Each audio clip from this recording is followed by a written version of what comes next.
नेते नेहमीच देशाच्या प्रधानमंत्र्यांवर मोदीजींवर आरोप करत असतात. देशातही करतात, विदेशात गेल्यानंतरही करतात. आणि मोदीजी 2014ला प्रधानमंत्री झाले त्यानंतर या देशाला जे काही पूर्ण जगभरामध्ये आपल्या देशाचा नावलौकिक वाढला आहे आणि आपला देश आर्थिक महासत्तेकडे चालला आहे. खऱ्या अर्थाने याचा अभिमान आपल्या सर्वांनाच असला पाहिजे, सत्ताधारी पक्षाला पण आणि विरोधी पक्षाला पण. दुर्दैवाने या ठिकाणी विरोधी पक्षाला आपल्या सरकारचं जे काम आहे ते देशाचं काम, देशाची प्रगती पाहवत नाही. आणि म्हणूनच खरं म्हणजे ते त्यांची टिंगल करतात, मिमिक्री करतात, आरोप करतात. मी आपल्याला सांगू इच्छितो की मोदीजींना जे त्यांनी जगभरातल्या देशांबरोबर जे चांगले संबंध ठेवले त्यामुळे 34-35 देशांनी त्यांना सर्वोच्च पुरस्कार देखील दिला. आता हे 34-35 देशांनी प्रधानमंत्री मोदींना सर्वोच्च पुरस्कार दिलाय. खऱ्या अर्थाने देशाचा गौरव आहे, देशाचा अभिमान आहे. परंतु दुर्दैवाने ही पोटदुखी विरोधकांना आहे.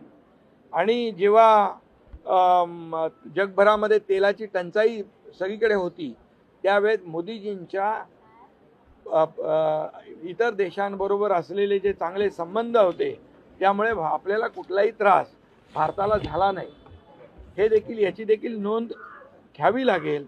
आणि भारताचा डंका जगभरामध्ये या ठिकाणी अभिमानाने वाजवला जातोय.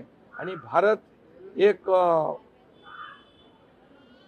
विकसित भारत 2047 तर जे काही संकल्प घेऊन मोदीजी काम करतायत हे देखील यांना पाहवत नाही.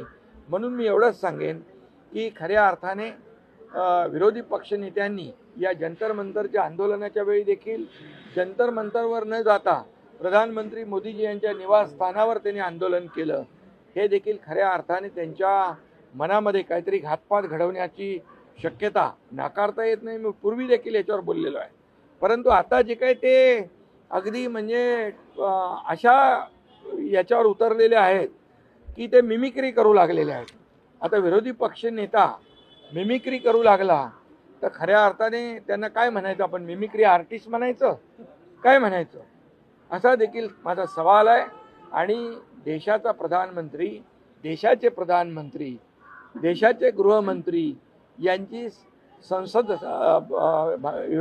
याच्यामध्ये संसदेच्या आवारामध्ये माकडं घेऊन जाणं, टिंगल करणं ही कुठली लोकशाही आहे?